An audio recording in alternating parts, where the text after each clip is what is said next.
রান্না করে দিতে। ওরে নিমকি, এগুলো তো ভালো নয়, এগুলো খেতে পারবি তো? হ্যাঁ পারবো দাদু, তুমি আমাকে কিছু পচা চিংড়ি মাছ দাও। আচ্ছা, এত যখন বলছিস তাহলে সবাই নিয়ে যা নিমকি, ঝুড়িটা পরে আমাদের বাড়িতে গিয়ে দিয়ে আসিস। আচ্ছা ঠিক আছে শিমুল্লা।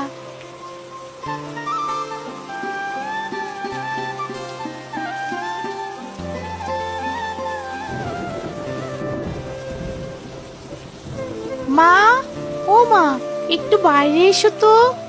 কি রে নিমকি, তুই কোথায় গিয়েছিলি? তোর বাবা সে কখন থেকে তোকে ডাকছে। আরে এ কি নিমকি, তুই এক ঝুড়ি চিংড়ি মাছ কোথায় পেলি? এগুলো আমাকে শিমুলদা দিয়েছে মা। তুমি আমাকে এই পচা চিংড়ি মাছগুলো রান্না করে দাও। পচা মানে? তুই এই পচা চিংড়ি কেন এনেছিস নিমকি? এগুলো তো একদমই খেতে পারবি না। মা, তুমি যতটা ভাবছো ততটাও পচা নয় গো।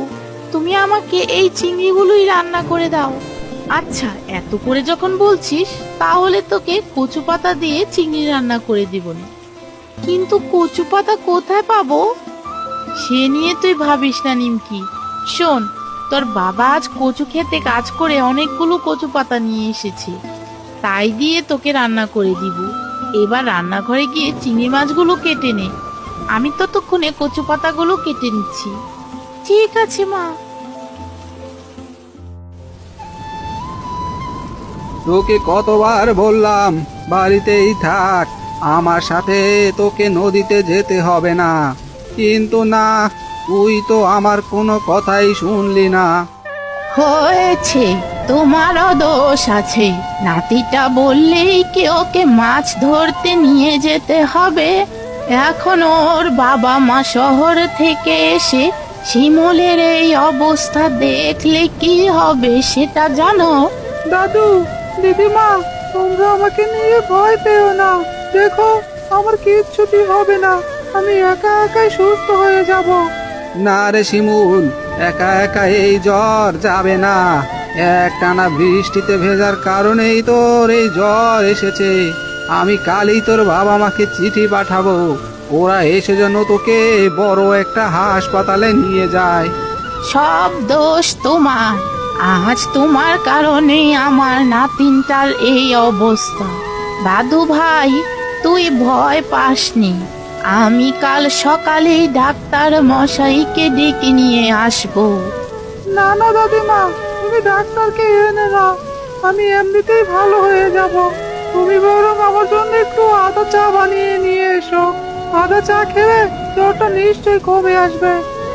আচ্ছা ঠিক আছে, আমি চা নিয়ে আসছি। ওগো, তুমি শিমুলের পাশেই থেকো, ওর কিছু লাগলে আমাকে বলবে।